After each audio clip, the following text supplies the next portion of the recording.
Welcome to Podula Rasa. I'm David Blank. And I'm Jim Esch. This is a podcast about finding something in nothing.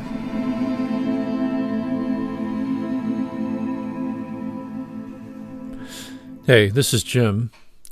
On today's podcast, we feature another installment in our exploration of the life and legacy of Thom Williams. Dave and I had a chance to Zoom with musician and songwriter extraordinaire John Grecia, a former student of Thom's. A little over a year ago, John launched a series of basement shows on Facebook Live after the pandemic sent us into lockdown mode. Those house concerts have led to reconnections, new bonds, and opened new doors of perception for musician and listeners alike. John also has a standing gig at Pietro's Prime Steakhouse and Martini Bar in Westchester, Pennsylvania. You can find him behind the keyboard Wednesday nights at 7, singing covers and originals, taking requests from the room and virtually over Facebook Live. Some of the songs he plays, he wrote with Thom Williams. In our conversation, John talks about his songwriting partnership with Thom and the recent rediscovery of a treasure trove of songs they wrote together back in the day, songs which for the first time are being brought into the light. You'll hear some of them in this very podcast. This show explores the binding power of music, how it can span the years and touch our hearts and souls.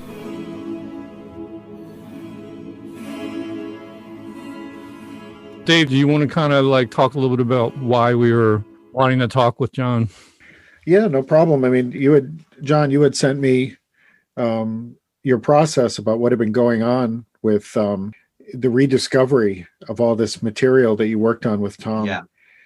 It blew me away. And that you were sharing it with Meg and recording songs and feeling like he was sitting right there with you. Yeah. And so I really would love to hear more about that process and how did it even start? How did you discover this stuff that had been lost, basically? It's funny. It's a direct product of the circle of people that re-entered my life when I began streaming at the beginning of this COVID year plus. It's been a really powerful, completely moving thing for me to be reconnected with people, first and foremost, Meg, who has spent nearly every Wednesday night for the past year in my sets, and I'm able to send songs out to her, and just a lot. It's just different than playing for people in the room. That's its own kind of thrill, but there may be, let me give them the benefit of the doubt, and maybe they're 40% listening to the music and 60% engaged in their evening. But when people are live streaming my show, they're just sitting there, maybe they're doing something else, but they're pretty much only engaged in the music and they're giving direct feedback, which is such a novel phenomenon for me. I'm so grateful for it. I need to find a way to, make it continue as, more and more of the live element returns. But I began to... Well, I always incorporated a good number of the Grecia Williams tunes into my set, and having Meg out there inspired me to do even more. But then people were responding to the songs very strongly, requesting them. And that is just, for me, as surreal as it gets, having people request a song that is an original. That's the greatest compliment and about as good as it gets. Yeah, I started to premiere some songs that I had just scanned in my iPad that Thom and I wrote. One of them was called She Danced. It's a song I wrote, I believe, in 99. And I had not played it until this year. It was just I completely forgot about it. I didn't think it should be out there or whatever. And I just decided to play it one night. And all of a sudden, the live feed started to light up with, I love this song. You need to record this. This is maybe my favorite song that you've written with Thom. It's oh my God.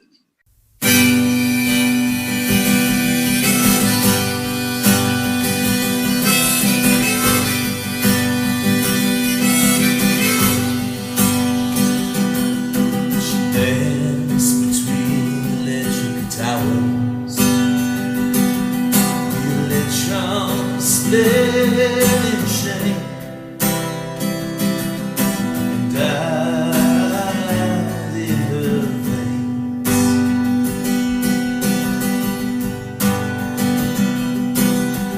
All the things that made sense were converging rivers of the streets, haunted to the sun.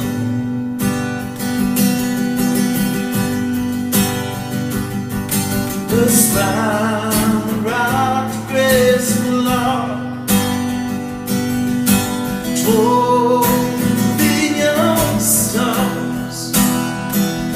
10,000 years dissolved in the rain while she danced, while she danced.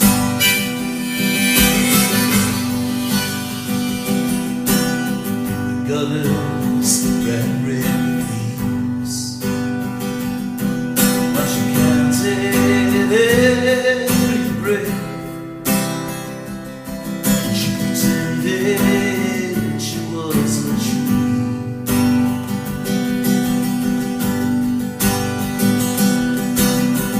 All the things that made sense are converging rivers of the streets, haunted to the sun.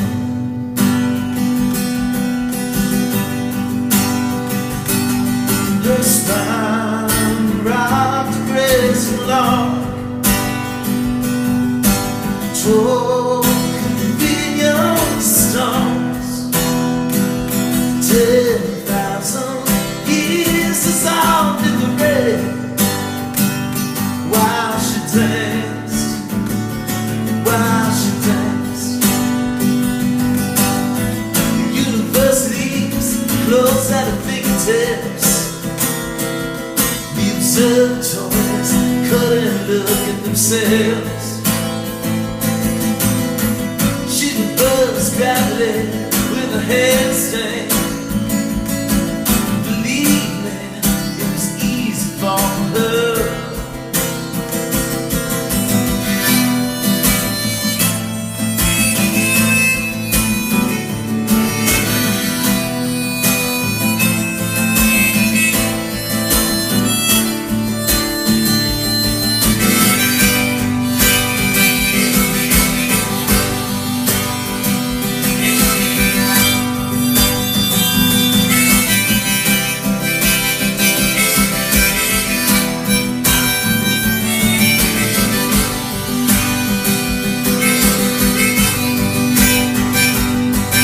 Her spine rocked a graceful arc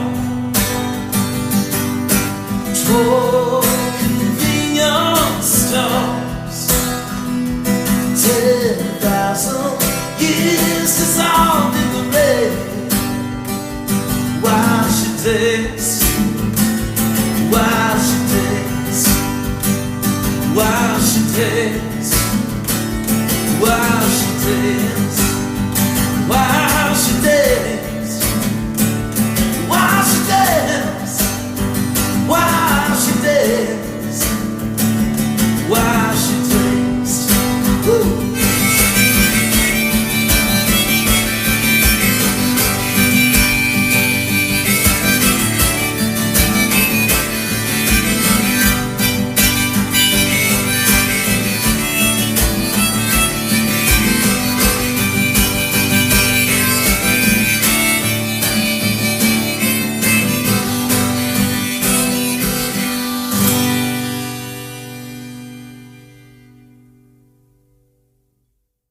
Just that blew my mind away. So I tried it with one or two other songs, and I started to get requests for those songs. Weeks down the line, people just bringing them up and asking them to be played again. So that inspired me. As my kids started to go back to school, I had these pockets of time built into my day. So I dug into these songbooks that I have of Thom's lyrics and my music accompanying every lyric. and started to reconnect with songs from sessions that I completely forgot about. If we had a session in 98 and we wrote 2 or 3 songs that session, maybe I would bring the song that stood out the most to me at that time to my band, but then I would just forget about the other 1 or 2 songs from that session. So I think I wrote jokingly to you, Dave, at one point, but I felt like I was going back through time with my hands outstretched to these songs saying, give me your hands, I'll pull you into the future, you can exist up here.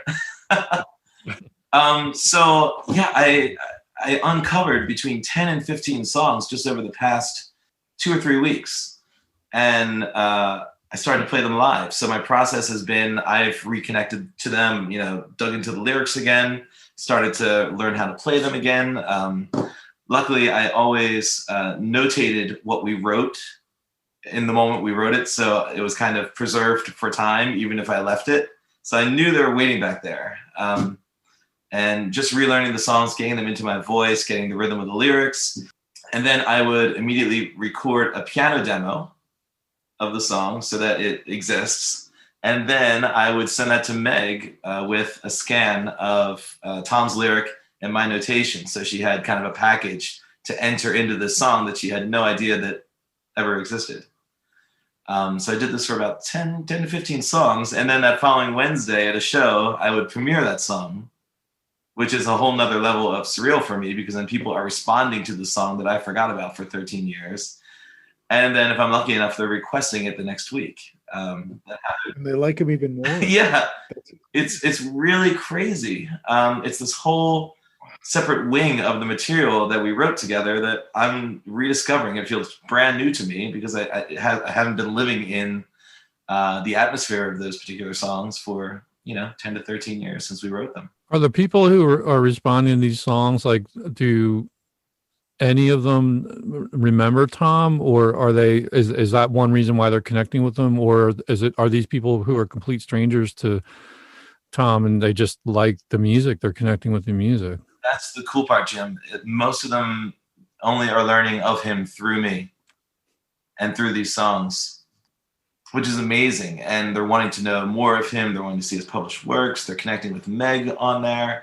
And there's just something about these songs. And I just consider myself a conduit of those songs, putting them out there. But they're really finding a deep-seated place in certain people's lives. And it's been very inspiring to me to want to just push these songs more and record them and finally get them out there. Because I know that's what Thom always wanted to do from the moment we started writing our first I sent the list because this past week I finally went through my books, all of my notes, and I wrote down every year and the date of every session and what was written at those sessions. So I always kind of kept it in the abstract for some reason in my mind. And I'm like, this week I'm going to take it out of the abstract. I want to see the full body of what we wrote. It ended up being over, I think, 110 songs in that time, of which I actively only play about 50 or 54. So I have a lot of rediscovering yet to come. So in that time, I feel like I've created for myself a lifetime of work to achieve, before I croak one day. I'd like to have a substantial amount of this material documented and shared with people. Simply shared, because I just know Thom would want this out there. And I know Meg encourages me to get it out there. This could be a box set. I always joke about that. I'm like, yeah, my second album is going to be a full-on box set. And it's amazing because the songs actually, when I look at them thematically, they organize themselves into like 3 neat categories. The first is kind of political, social commentary. We wrote a lot of songs during the Iraq War, the later years of that. And he had a big pool to write in that vein. We have some pretty powerful songs about our country and just the thoughts that were prevalent during those times. And still, the parallels that are drawn are incredible. And then like the second column of subgenre would be kind of this more abstract, I call them impressionistic kind of songs. Meg sometimes jokes and says it's T-Can Thom Williams, because he was published, some of his haiku were published on Japanese T-Cans, I believe, which there's always one in his studio, which is neat to see. but it's almost, his lyrics are an extension of his haiku. And those are the songs that became the more impressionistic ones. And I love those songs so much. One of them is a song called January, which I think you featured in the anniversary show. And it's one of Meg and Matt's favorite songs. Then there's love. What can you say about love? Most mysterious thing in the world. I found as I got older, love picks you. You don't pick one. You went out to look for it, you'd never find it. It picks you. And can make you or can break you. It's the funniest, weirdest thing in the world. It's like poison. And like the antidote.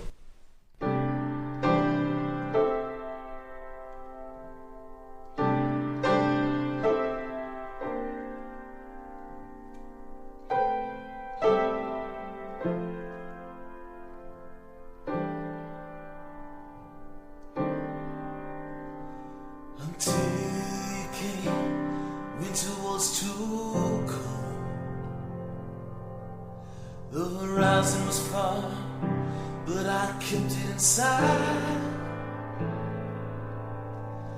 All the cities were on fire as darkness fell. I was a cinder myself, and I knew it well.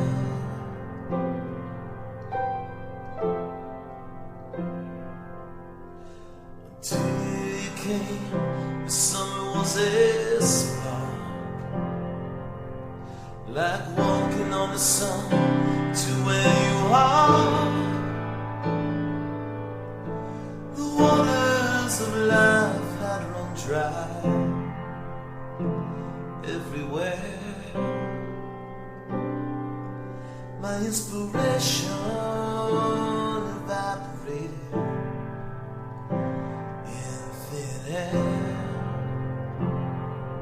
I drove all night to find your door. I was in a hurry.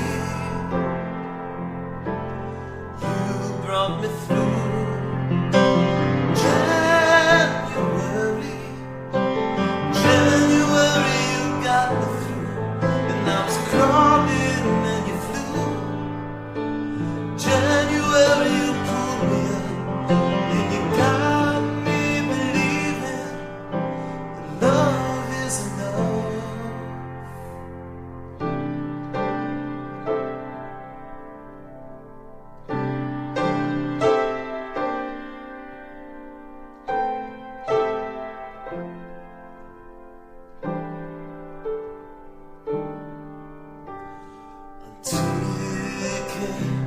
the autumn wind was there, but you made me think about something else. Change is constant, I know. It's a paradox, upside down, though everybody thinks it's not.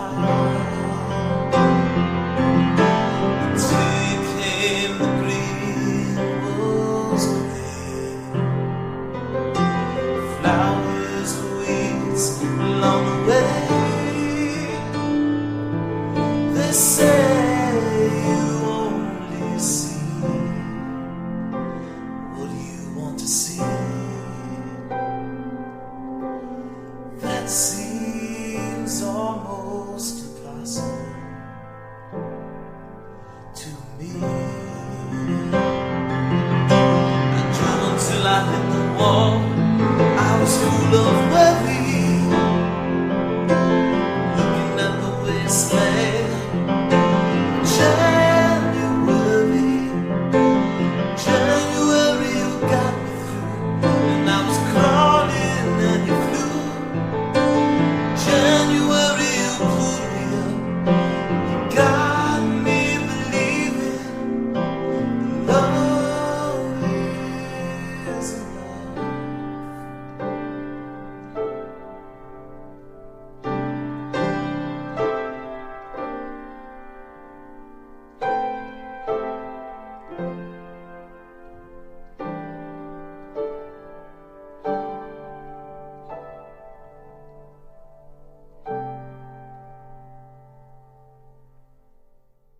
And then the third column is kind of all these genre studies. Like we have a song that is kind of like Upper Darby Soul. One's like a Sting Police kind of song, kind of funk blues kind of stuff. You know, because Thom, he was so versatile, and his likes were so diverse. The Steely Dan, the Dylan, the Springsteen, all that kind of stuff. But then on the flip side of your original question, Jim, most of the people are learning of Thom for the first time through this music. But there are some other folks on the stream that had him at Marple, and they're connecting to this part of him through the live stream and through the music.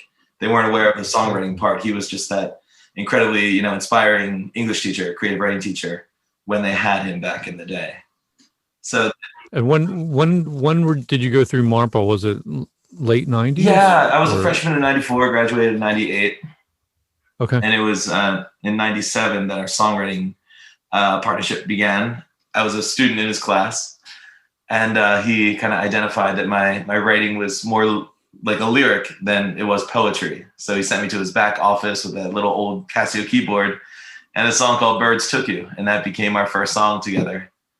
And yeah, we just wrote every year since then. It's funny because I look at the years of the sessions and I can see, you know, where I started my undergrad work, where I started my graduate work, because like the sessions kind of went away for a little bit. I was so, you know, horse blinders in the task in hand. But then he would always so, you know, right on time. He'd send me an email and say, let's get back to work, Grecia, Johnny G. And then we'd have, you know, fruitful sessions from there until the next big event. And then you'd have to rein me in again.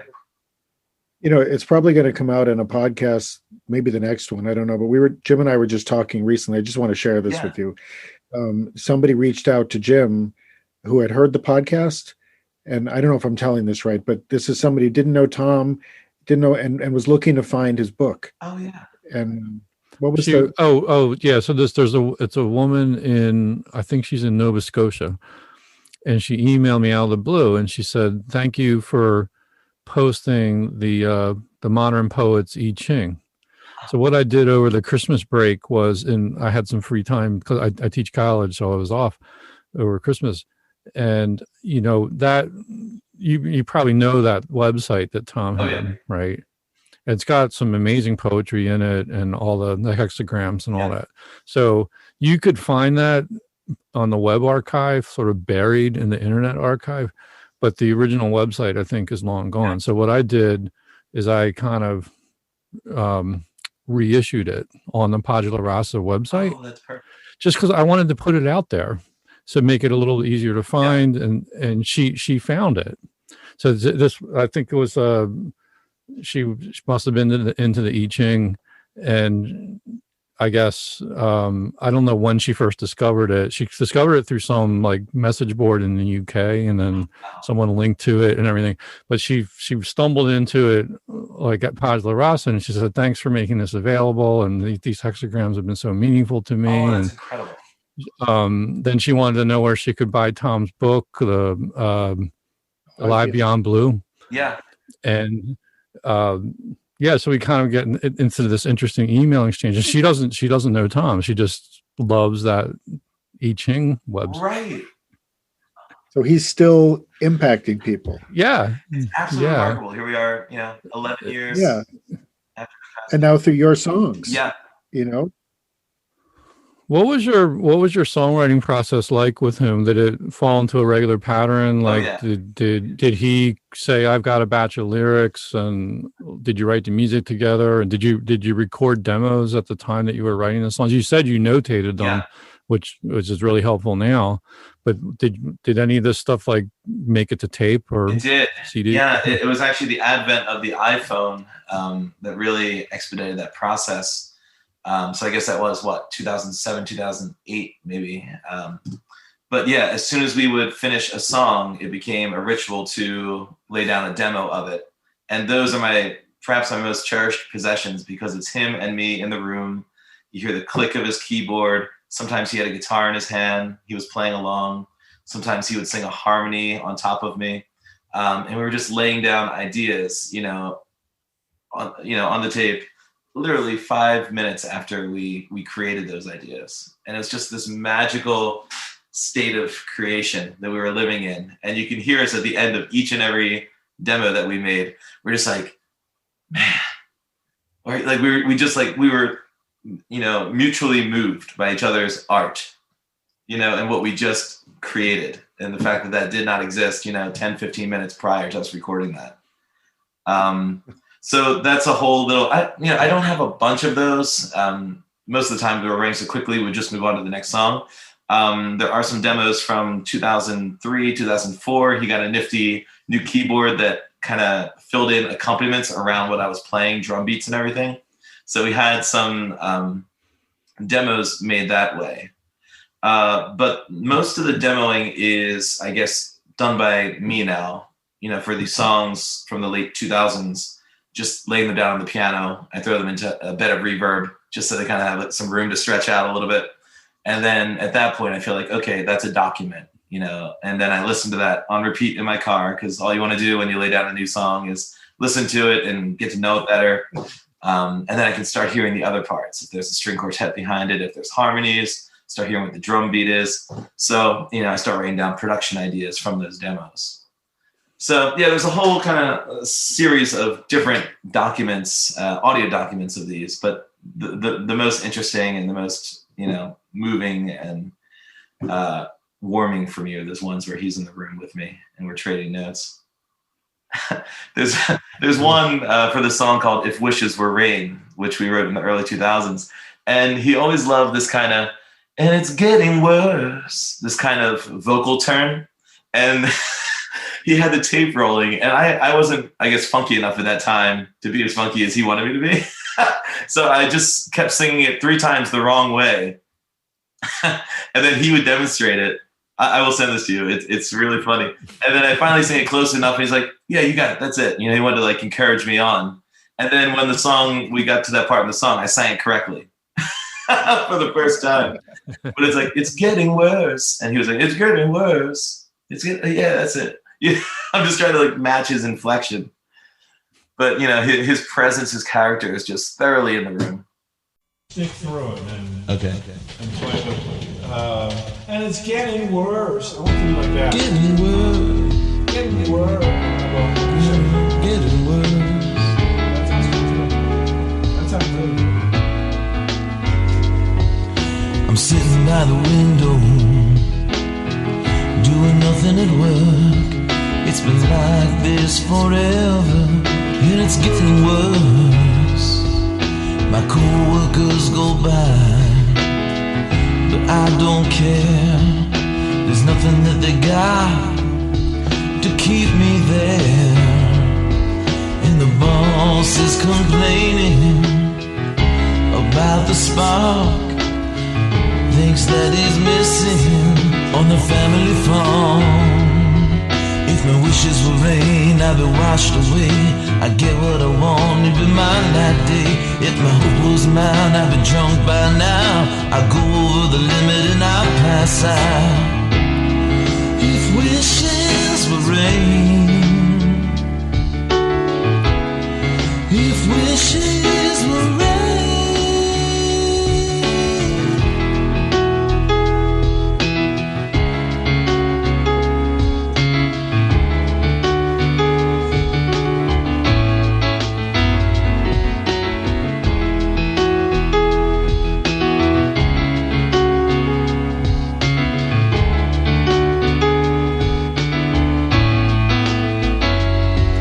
I'm lost in daydreams as the papers pile up. It's the same old thing, and enough is enough. Someone is speaking. She says that she cares, but I'm not listening. Life isn't fair. If my wishes were rain, I'd be washed away. I'd do what I want, you'd be mine that day. If hope was mine, I'd be drunk by now. I'd over the limit and I'd pass out. If wishes were rain, if wishes were rain, rain, rain, it's falling.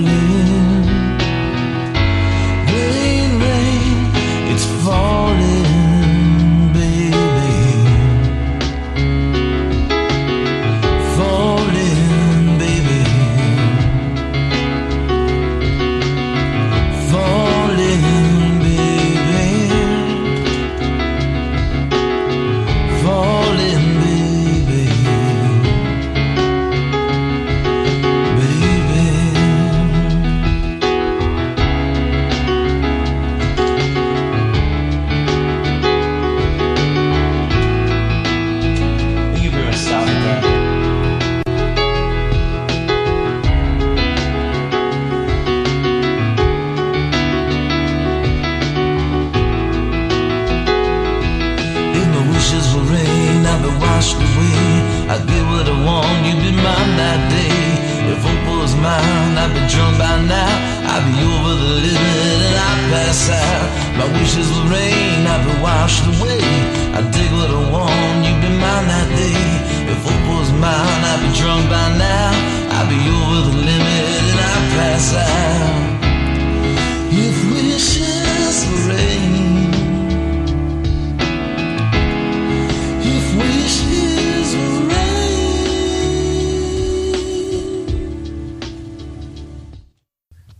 Wow. What did he want you to sing lead on most of the songs? Yeah, that was kind of, we never like said, you know, we're a songwriting partnership and you're going to be the lead singer. But I think that was just kind of like the given for this set of music.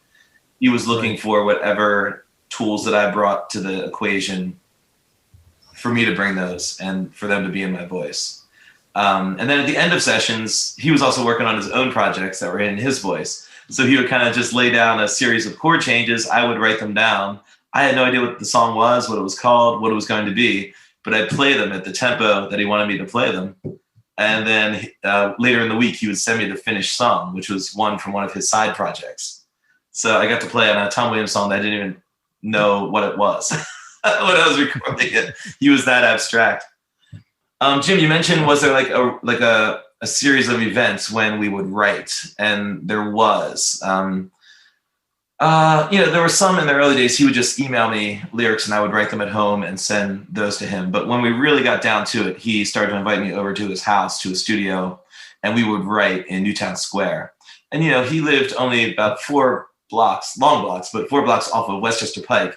But his house was in such a serene setting. When you're in his studio, you looked out his backyard and it went way back. There were usually deer back there. So I felt transported from, you know, the crazy stresses of my undergrad or just my 20s, my early 30s, that kind of thing. But it always felt like the perfect place to write. I always felt just, you know, supremely inspired there to write. And of course he was there, you know, he's like the supreme muse. And then he'd always have, we'd catch up for a little bit, but then we'd get down to work and I'd sit at the keyboard. He'd sit next to me. He'd usually have between 2 to 5 lyrics complete and ready to go, printed out. He'd read them to me or let me browse through them, either way. And then we just land upon the one that we should start with. And then we just go head first into that. And that moment right there, from the moment that we'd sit down with the song to when it would start writing itself, that's the part I don't understand, or I don't maybe try to understand. Because somewhere in there, a genre of song had to be chosen, a key for the song, a melodic contour, range, just everything that goes into how you're going to set a lyric. And, you know, you'll hear Elton John talk about when he would receive Bernie Taupin's lyrics and how it would just pour out. And that's just the closest way I can explain it. They would just pour off the page and the music would come. And it was really cool because I would be the main driver of the songwriting. Like I'd find the chord sequence, I'd like initiate a melody, but then he would give me like nudges, either by naming an artist or he would sing a melody that he thought would be appropriate at that point or some kind of phrasing of the lyric. And that would like push me over the line if I was getting stuck at a certain wall in the song. So it was like a really neat duality in that, just that I was, you know, driving the main horse of the songwriting, but he was right there anytime the horse would slow, so to speak. Just as a sidebar, you made me think of this, when we mentioned Taupin and Elton John, how some of these famous songwriting partnerships like Lennon and McCartney, for instance, it always has struck me that they needed each other, even though like there's Paul songs, there's John songs, you can tell the difference. The fact that they were sort of going into the studio and sharing those songs together, they made each other better. Absolutely. But it's all, I don't know if there was like an element of competition between them, or they sort of would correct each other a little bit and sort of shape it. So when you said that Thom was kind of giving you, it was almost like, it sounds like a movie director. He was sort of giving you sort of some guidance and like, push it in this direction a little bit or something. He would just randomly throw out something he would make. There was one that he said, and I would write it down on the notation because I didn't want to forget that either, because it was inspiring in its own right. Something like, even if hell freezes over, the ice cream still tastes sweet. Yeah, like just little things like that. Like that's just so unique and so very Thom, and it deserves to be at the left corner of the song we're writing. Right. Wow. Yeah. He said that to Maury Yeah, Joseph. right before he died. Really? Yeah. Oh wow. Okay, so that was in the air for him. I love that. That had to be it. Another one that I loved was, "You don't need to put a slit skirt on the Mona Lisa."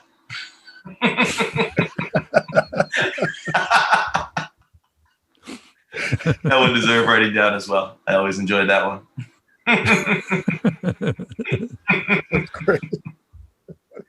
And we crossed with artists that we liked a lot. He always loved Steely Dan, and at that point I had not cracked that egg yet of Steely Dan, but he brought that energy of that kind of jazz or that kind of soul thing to the table, and I would respond to that in my way. So one thing that I love about the body of work that I wrote with him is that it just sounds completely unique to the songs that we wrote, going back to, like you said, about the Beatles. And the music that I write the words and music to in my own world, my own songs, they sound completely different.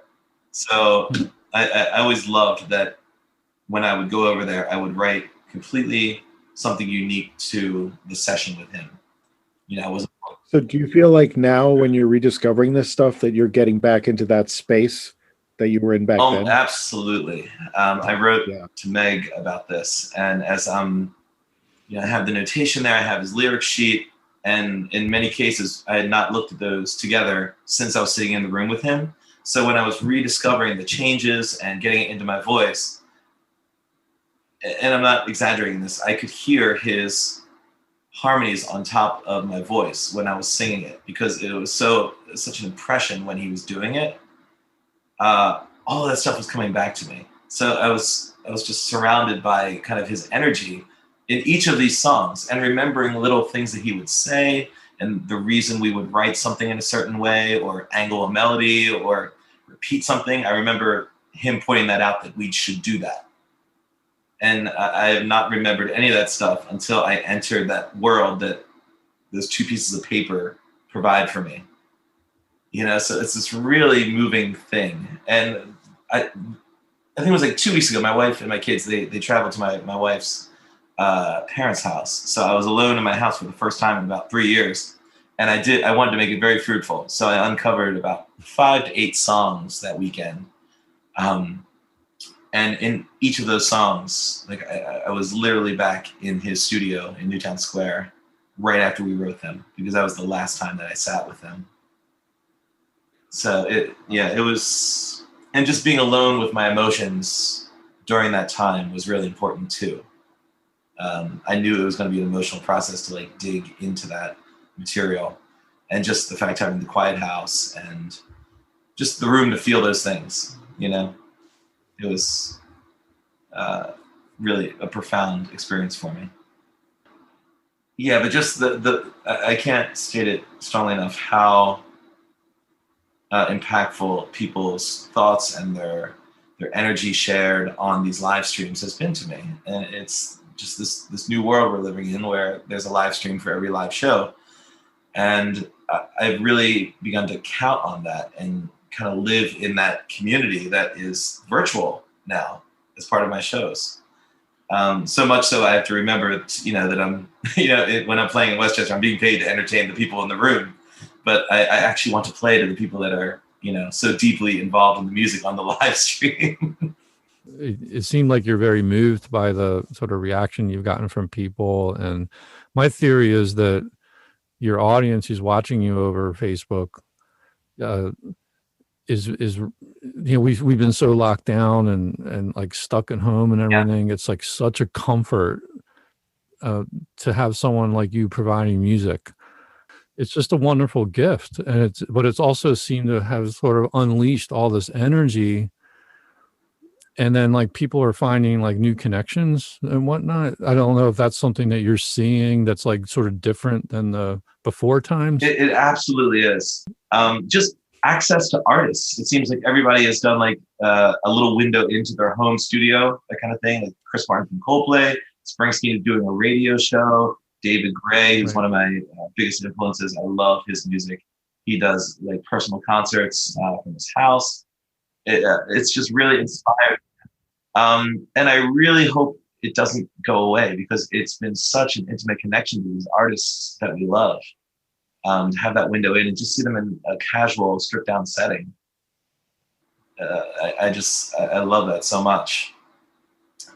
With my own streams, I'm just trying to think of like certain people. There's this friend Matt, and I used to play on the main line from '94 to 2002 at a piano bar called Cafe San Pietro, and I met him and his to-be wife there in the late '90s, and we were friends, and we loved Obscure Elton John and Beatles and all that kind of stuff. And then life crept in, and we did not really communicate at all for the better part of 19 to 20 years. Crazy. He has a family of 4. I have kids now, a wife, all that kind of stuff. But it was literally the COVID shows, when I was in the basement, that he was at home doing work. And now we are like as tight as we've ever been. It's like we had not lost a year in there. And he has come to fall in love with the Grecia Williams songs, always writing me emails about how a certain song affected him. A song that we wrote called Slide. He said that's been his number one song to carry him through this year.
they slide. The most quiet down as they slide down as they slide.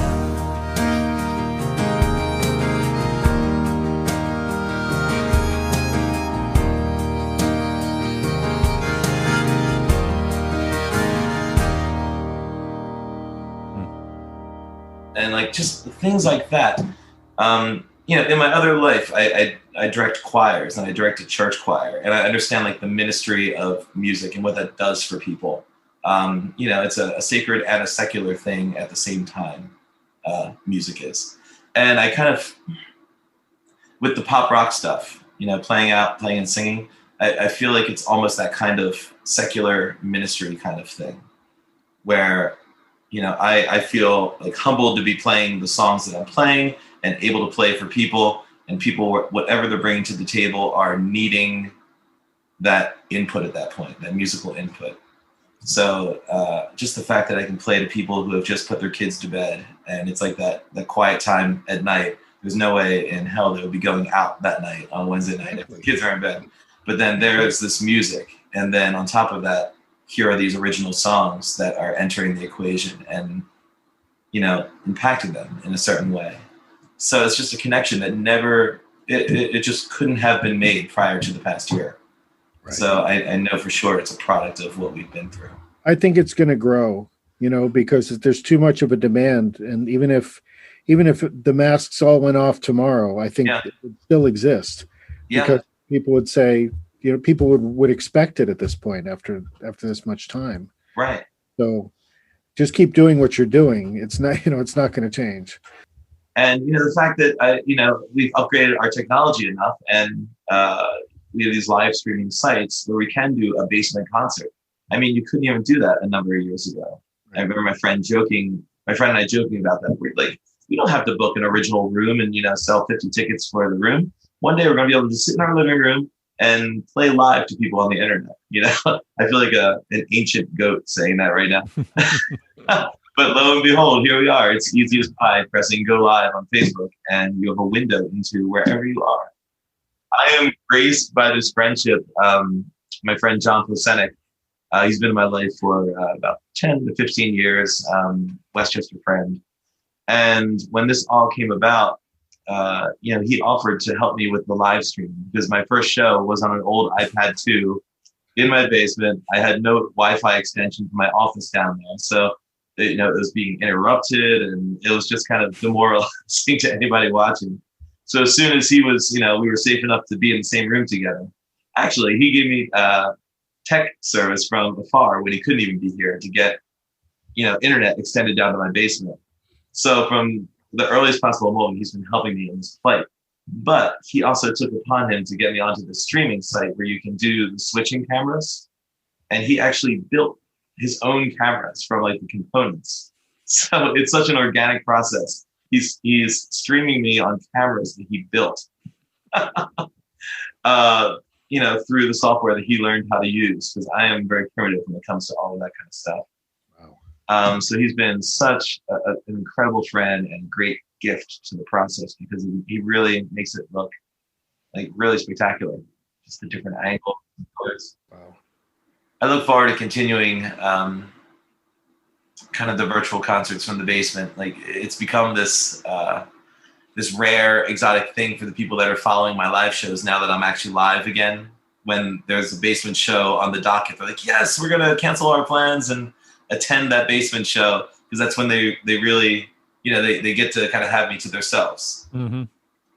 You know, and like the requests are just direct. So I request something, I can play it right there. There's no influence of the room or having to play Don't Stop Believing for the party at the back of the room, that kind of thing.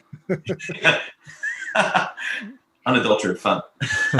So where are you playing live these days? Let's plug some of your upcoming shows.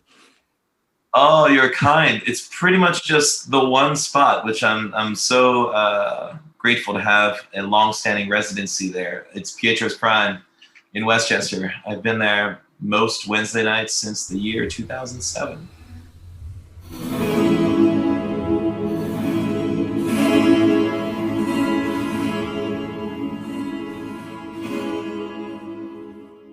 I feel very grateful to have gotten to know the both of you, and hearing the connections, the stories of all the people that some of them I did know on your podcasts, but just hearing their stories that I had never heard before of Thom and their experience with them. It's just been a remarkable journey. Yeah. Mm-hmm. I'm just so grateful to you two for assembling all of this. It's really an amazing thing. It's just beginning, really. It's wild. It's really wild. It really goes hand in hand. I mean, this is a certain brand of inspiration. The ability to speak with you both and uncovering these songs has been its own brand of inspiration. Yeah. It's very cool. There was one student, her name is Kelly Coxall, and I played this song called Miranda, which is one that I uncovered just 2 weeks ago. And I again, it's just one of those ones I always overlooked. And I wrote it in the key of C. And when I started playing it, I just started feeling that the song was trapped in that key. So I elevated it to D flat, a more complex key all around. It's good for piano players. And all of a sudden the song just started speaking to me. I sent it to Meg, and we both agreed that it had common DNA with a song that she loves. She Came in the Time of Meteors. And then another song emerged called Circle of Stars. And that also had the same kind of DNA. Like, he would write songs, like love songs to Shakespeare heroines, or like a female character from the Odyssey, which is just so cool. It's outside of my realm of comfort to write in that way. But if I'm writing to his lyrics, it gives me full confidence to paint those lyrics and completely believe in that. Talking about sea monsters and the winds of autumn and scarecrows, and it's just his haiku, reincarnated into lyrics. But then I debuted that song at Pietro's 2 Wednesdays ago, and just this past Wednesday, she requested that song, Miranda. It's called Miranda, from The Tempest.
my mind was blown in that I only liberated this song from my songbooks 3 weeks ago. I premiered it 2 weeks ago. And now, just the week prior, someone requested this song. It's in their life, having been completely off the radar of any existence for a decade plus. It's just such a surreal thing. And then she ended up being a student of Thom's. So go figure. Yeah. Wow. These songs are they're just transporting me. They're vehicles. And I'm getting choked up talking about it now because it's just been such a moving process for me. And that they're here. I just need to brush off the dirt. Do you have plans to sort of do full band renditions of Absolutely. any of this material at some point? Yeah. When I'm driving with these demos, all I hear is the arrangements. So we'll do some kind of launch of a project or something at some point, figure out how to make that happen. I think Meg and I want to dream and scheme about what that would look like. But I think it's going to look like a box set and probably an accompanying book of the lyrics, because I think that'd be the most proper way to honor, his words and then the music. And I do want to release a larger body of it rather than just trickle out EPs or singles, that kind of thing, because I think it really does function when it's the larger body. I know people have 2 seconds these days to absorb all that material, but if it's in their life, maybe it can be absorbed at a gentle pace and thoroughly. So my work is cut out for me, gents. My work is cut out for me. Well, you got to keep going because it's pretty awesome. Yeah, there's only one path. It's a one-way street for me. I cannot go back at this point. Yep. So, but just the momentum that has been so graciously put behind me from this and from the people that have been listening, I'm just so grateful for that because I need it. Are we all do? Yeah. How complicated life gets, you just need that thing to push you into these larger things. Yeah. And I can't even imagine how amazing it's going to feel having these things easily streamable and just shareable. And if I dream of, students of his, willing to maybe do artistic representations of the songs to accompany them in the book. Just, thinking of all those kind of outside the box ways to tie the larger Thom Williams circuit together. The artists, the writers, the visual people, to let it be kind of a community project once the bulk of the material is there to be, thought upon. Very cool. Oh, man. Yeah, thank you so much. Thank you for the invite to do this. This is such a joy. Well, it's a pleasure for us to talk with you and revisit, really like the last 40 years of feeling, Yeah. It's still here. It's great. It's so ever present, isn't it? It's just incredible that way. Yeah. And I look forward to seeing you live one day. That would be a beautiful thing. Both of you. That's terrific. Oh, well, you guys are terrific. I appreciate this opportunity so much. Thank you. Absolutely.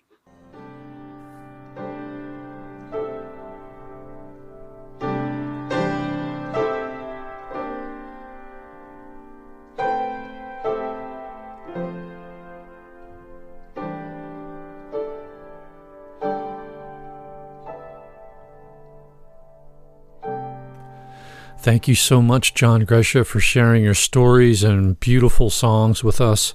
To hear more of John's music, search Facebook for his gigs. You search for Words and Music Live from Pietro's Prime. You can watch the live stream Wednesday nights at 7 p.m., and you can use the chat feature to send song requests. Previous Pietro's gigs, as well as basement concerts, are archived on Facebook as well. We plan to work with John on bringing more Grecia Williams tunes into the light. Stay tuned to the podcast and Pagula Rasa website for more updates. Pagula Rasa is produced by Jim Esch and Dave Blank. You can find the podcast on Anchor.fm, Apple Podcasts, Google Podcasts, Spotify, and other major podcast directories. We hope you will share the podcast with your friends and followers. Our website is pagularasa.com. To send feedback, email us at pagularasa@gmail.com. Thanks for listening.